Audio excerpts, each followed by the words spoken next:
and where we see all of the world's software developers. India is number 2. And in fact, when it comes to AI projects, interestingly enough, India is number 1. I'm Shireen Bhana. I couldn't have asked for a more perfect start. Joining me today is Satya Nadella. Satya, what a pleasure. Thank you very much. A happy new year to you. 3 years ago, February of 2020 is the last conversation you and I had in person, and how much has changed in the world, and it's so good to have you back here in India. And that's where I want to start.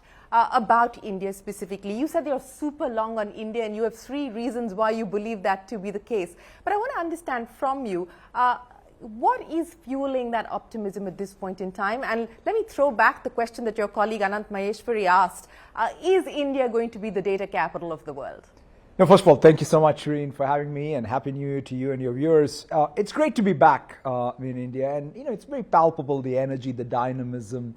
And to your point, there are a couple of things, right? One is, when I look at what's happening in the economy today, at the growth rates of 6-7%, it's clear that by 2030, India will go from being number 5 to maybe number 3 as a global economy. It's already a hotbed for startups. I think it's number 2 in the world in terms of startups. But the 3 data points that I sort of look at, given our vantage point, is when it comes to GitHub, and where we see all of the world's software developers, India is number 2 already. And in fact, when it comes to AI projects, interestingly enough, India is number 1. And so you can't, if you're sort of, this next phase is going to be an AI age, you have to be long on India, because already these developers, that means, are going to impact every part of the Indian society and Indian industry.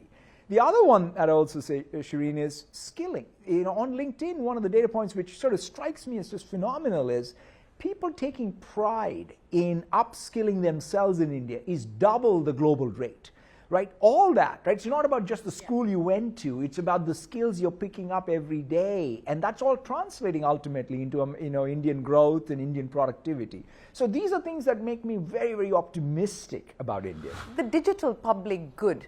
That stack, and of course it's got a lot of interest, it's got a lot of attention from people, including from yourself.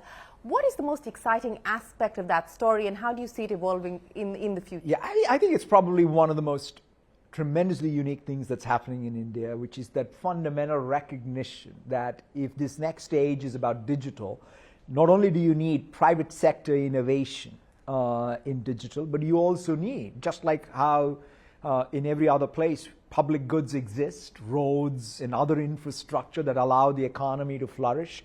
Similarly, in digital, what's the moral equivalent? And India is led with the identity system, the payment infrastructure. Now that payment infrastructure is scaling into e-commerce, into rest of the financial transactions, into healthcare. Even one of the partnerships we have is with the Ministry of Electronics and Communications here around their Indian language Bhashini program, which is fantastic. It's kind of basically saying every Indian company and every Indian citizen should have access to AI models that sort of democratize language. So that means I should be able to translate from Hindi to Telugu to Tamil to Kannada or what have you without any impedance in any application, and that as a public good. And that, to me, is a very enlightened set of policies by the government, and also great consumption and usage by the private sector to make the Indian economy and society that much more productive.